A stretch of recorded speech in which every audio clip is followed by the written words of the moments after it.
کیا آپ جانتے ہیں کہ اومان کو اس وقت مسلم دنیا کا سب سے زیادہ عیاش ترین ملک مانا جاتا ہے؟ یہاں کی لڑکیاں اتنی آزاد ہیں کہ یہاں 90% سے زیادہ شادیاں لو میرج کے نتیجے میں انجام پاتی ہیں۔ مگر اچھی بات یہ ہے کہ یہاں کی لڑکیاں تعلیم حاصل کرنے میں بھی یورپی ملکوں سے کئی گنا زیادہ آگے ہیں۔ اس کے سلطان جنہوں نے عمان کو دنیا کا حسین ترین ملک بنایا، ان کا نام سلطان قابوس بن سعید تھا۔ 1970 تک یہاں بھارتی روپیہ اور ماریا تھریسا تھالر کرنسی کے طور پر چلتا تھا، تاہم پھر اسے عمانی ریال سے تبدیل کر دیا گیا۔ یہ دنیا کی تیسری بڑی طاقتور کرنسی ہے۔ جب بھی کوئی عمان کا شہری 18 سال کا ہو جاتا ہے تو وہاں کی حکومت اسے گھر بنانے کے لیے جگہ فراہم کرتی ہے، اور اگر اس کی تنخواہ $1000 سے کم ہو تو اسے خود گھر بنا کر بھی دیتی ہے۔ کہا جاتا ہے کہ آج بہت سے بلوچ عمان کے رہائشی ہیں، اور نہ صرف رہائشی ہے بلکہ وہاں کی فوج کا بھی حصہ ہیں۔ یہاں عورتوں کا بازار بدھ کے روز لگتا ہے، اور اس دن کوئی بھی مرد ان بازاروں میں داخل نہیں ہو سکتا۔ حیرت کی بات تو یہ ہے کہ اس بازار میں دکاندار بھی عورتیں ہی ہوتی ہیں اور خریدار بھی عورتیں ہوتی ہیں۔ یہاں سے خواتین آرام سے گھریلو اشیاء اور اپنے کپڑے وغیرہ خرید لیتی ہیں۔ عمان کی عورتیں ایک خاص قسم کا نقاب پہنتی ہیں جو کہیں اور نہیں پہنا جاتا۔ یہ نقاب یہاں اس لیے پہنا جاتا ہے کہ عمان کے ایک شہر سلہ میں مشہور جادوگر سامری رہتا تھا، جو ان خواتین کے پاؤں پر شیطانی عمل کرتا تھا۔ اسی سے بچنے کے لیے یہاں کی خواتین نے یہ مکھٹ کی طرح کا نقاب کرنا شروع کر دیا تاکہ پہچانی نہ جائیں کہ کون عورت آ رہی ہے۔ بس پھر آہستہ آہستہ یہ نقاب یہاں کی رسم و رواج میں شامل ہو گیا۔ 1970 سے پہلے عمان میں بہت زیادہ غربت ہوا کرتی تھی۔ اس کی وجہ یہ ہے کہ سلطان سعید بن تیمور نے تیل اور آئل کے ذخائر ملنے کے بعد بھی اپنے ملک پر پیسہ نہ لگایا، اور یہ زمانہ قدیم کی طرح سمندری مچھلیاں پکڑ کر، بکریاں، گھوڑے اور اونٹ پال کر گزارا کرتے تھے۔ مگر پھر ان کے بیٹے قابوس بن سعید نے ہی ان کی حکومت کا تختہ پلٹا۔ سلطان قابوس کے والد سلطان تیمور بن سعید کوڑیوں کے بہاؤ گوادر کو نہرو حکومت کے ہاتھ بیچنا چاہتے تھے، لیکن انہوں نے منع کر دیا کہ اس علاقے کو لے کر ہم کیا کریں گے۔ مگر 1947 کے بعد سے ہی پاکستان کی اس پر نظر تھی، اور پاکستانی حکومت نے اسے 30 لاکھ امریکی ڈالر میں 1958 میں خرید لیا۔ یہ ملک ہر شخص کا پسندیدہ ملک ہے، کیونکہ انتہا درجے کے اس خوبصورت ملک میں آپ سے ویٹر ٹپ نہیں لے گا، اور نہ ہی حکومت آپ سے کسی چیز پر ٹیکس لے گی۔ اس کی بنیادی وجہ یہ ہے کہ اس کی معیشت بہت مضبوط ہے۔ یہ بات تو شاید آپ جانتے ہوں گے کہ سلطنت عمان خلیج تعاون کونسل کا ایک رکن ملک ہے، مگر کم ہی لوگ یہ بات جانتے ہیں کہ خلیجی ممالک میں سب سے زیادہ سیاحتی ریاست عمان ہی مانی جاتی ہے۔ عمان کی منفرد بات یہ بھی ہے کہ یہ نہ صرف خلیج بلکہ کرۂ ارض پر انسانی آبادی کی اولین جگہوں میں سے ایک ہے۔ ماہرین کے مطابق عمان میں انسانی زندگی کی عمر کم از کم 1,06,000 سال کے قریب ہے۔ عمان کو عرب ممالک میں سب سے پہلے آزادی حاصل کرنے والے ملک کا بھی اعزاز حاصل ہے۔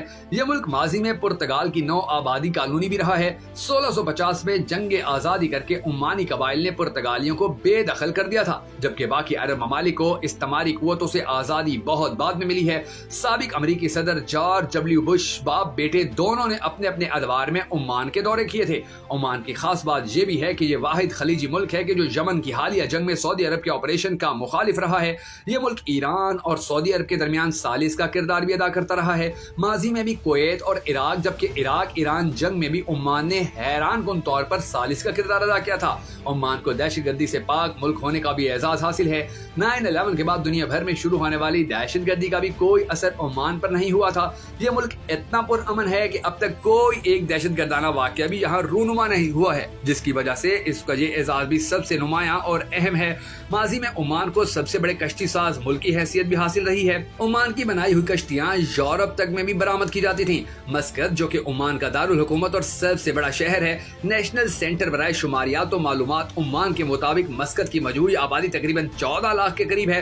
میٹروپولیٹن کا رقبہ تقریباً 3797 مربع کلومیٹر پر پھیلا ہوا ہے۔ اس میں ولایت کے نام سے 6 صوبے بھی شامل ہیں۔ یہ شہر پہلی صدی عیسوی سے مشرق اور مغرب میں تجارت کے لیے مشہور بندرگاہ کے نام سے جانا جاتا رہا ہے۔ اس شہر پر دیسی قبائل ساتھ ساتھ غیر ملکی طاقتوں جیسے فارس، پرتگالی سلطنت، آریان یونین اور سلطنت عثمانیہ نے مختلف ادوار میں حکومت کی تھی۔ خلیج عمان میں ایک اہم بندرگاہ کی حیثیت سے مسقط نے غیر ملکی تجارت کرنے والے فارسیوں اور بلوچوں کو اپنی جانب راغب کیا۔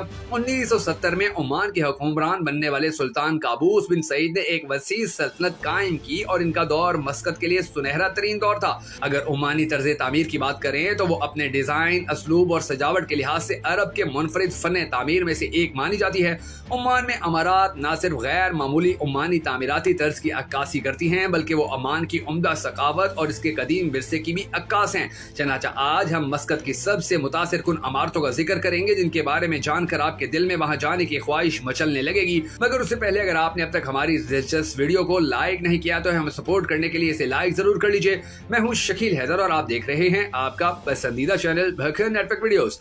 नाज़रीन ग्रामी, यहाँ की सबसे मशहूर और खूबसूरत इमारतों में अल आलिम महल भी शामिल है। अल आलिम महल हुक्मरान खानदान से ताल्लुक रखने वाली 6 रिहाइश गाहों में से एक है और इसकी तारीख 200 साल पर मुहित है। इसे सुल्तान बिन अहमद के दौरे हुक्मरानी में 1792 से 1802 में तामीर किया गया।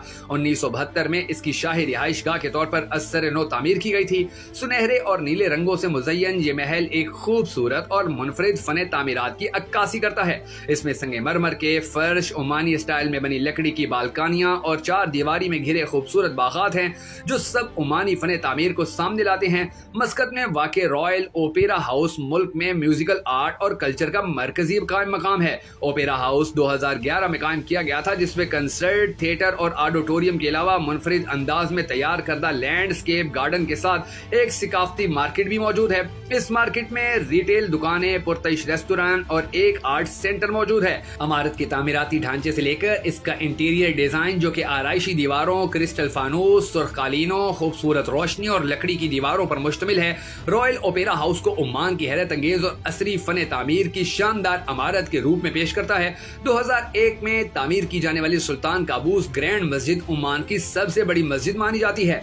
इसका रकबा तकरीबन 4620 मुरब्बा मीटर से जायद पर मुहित है। मस्जिद में एक मरकजी सुनहरा गुम्बद नुमाया है, जो 33 मीटर बुलंद और 24 मीटर ज़ख़ीम है। इसका मरकजी मीनार 90 मीटर ऊंचा, जबकि दीगर 4 मीनार 45 मीटर बुलंद हैं। इसकी खूबसूरत मेहराबें और नक्काशी वाली दीवारें देखने से ताल्लुक रखती हैं। इसका मेहराब 14 मीटर बुलंद है। इस तरह ये आलम इस्लाम में सबसे बड़ा मेहराब गर्दाना जानता है। इस मस्जिद में बैक वक्त 20,000 नमाजी नमाज अदा कर सकते हैं। इस मस्जिद की तामीर में ईरानी मेमारों ने बहुत जान फिशानी से काम किया था। इस मस्जिद में दुनिया का दूसरा बड़ा कालीन भी मौजूद है, जो 4200 मुरब्बा मीटर चौड़ाई में बिछाया गया है। इस कालीन में 1 अरब 70 करोड़ गिरहें लगाई गई हैं। 28 मुख्तलिफ रंगों से बना ये कालीन नीशापुर की 600 खवातीन के हुनर का शाहकार है। इस मस्जिद में एक मरकजी क्रिस्टल फानूस भी है, जो 14 मीटर लंबा है और गैर मामूली रंगीन छत की सजावट को अलग ही हुस्न बख्शता है। इसके अलावा मस्कत में बेशुमार किले भी मौजूद हैं, जो ओमानी सुल्तानों के जाहो जलाल को सामने लाते हैं। पुराने मस्कत शहर के बंदरगाह पर वाक़े 2 मशहूर किलों अल मीरानी और अल जलाली की तामीर पुर्तगालियों ने 1580 में की थी, ताकि बंदरगाह को उस्मानी हमलों से महफूज बनाया जाए। दोनों किलों को एक ही वक्त में तामीर किया गया था।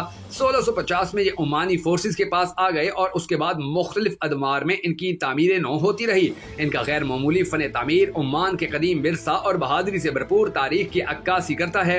मीरानी किले में एक प्राइवेट म्यूजियम भी मौजूद है, जिसमें सिर्फ सुल्तान के महामनों को दाखिल होने की इजाजत है। अल जलाली किला अल मीज़ानी किले की नकल है, इसलिए इन्हें जुड़वा किले कहा जाता है। ये किला आज भी फौजी अड्डे का काम देता है, जिसमें दाखिले का रास्ता पहाड़ी पर बनी सीढ़ियां हैं। इस किले के करीब सोने के फ्रेम में जकड़ी एक बड़ी किताब है, जहां इस किले का दौरा करने वाले मोअज़्ज़िज़ मेहमान अपना नाम दर्ज करते हैं। इलेक्ट्रॉनिक गेट्स और खैर मकदमी अलामतों को भूल जाएं, जो आपको दुनिया के बेशतर शहरों के दाखिली रास्ते पर नजर आती हैं, क्योंकि ओमान का हर शहर अपने उम्दा फन तामीर का मुजाहिरा करते हुए सयाहों का पुरतपाक इस्तकबाल करता है, जिससे इन्हें बखूबी अंदाजा हो जाता है कि वो एक अफसानी शहर में दाखिल हो चुके हैं। मस्कत शहर के ज्यादातर दरवाजे कदीम किलों की शक्ल में तामीर किए गए हैं। आप लकड़ी के काशीकारी वाले दरवाजों और सीढ़ियों से होते हुए ऊपर चढ़कर शहर का नजारा कर सकते हैं। तामीरात के ये शाहकार ओमानी सकाफत और विरसे की अक्कासी करने में अपनी मिसाल आप हैं। दोस्तों, अगर आपको हमारी ये दिलचस्प वीडियो पसंद आई हो तो हमें सपोर्ट करने के लिए भक्कर नेटवर्क वीडियोस की इस वीडियो को लाइक और शेयर जरूर कर दीजिएगा।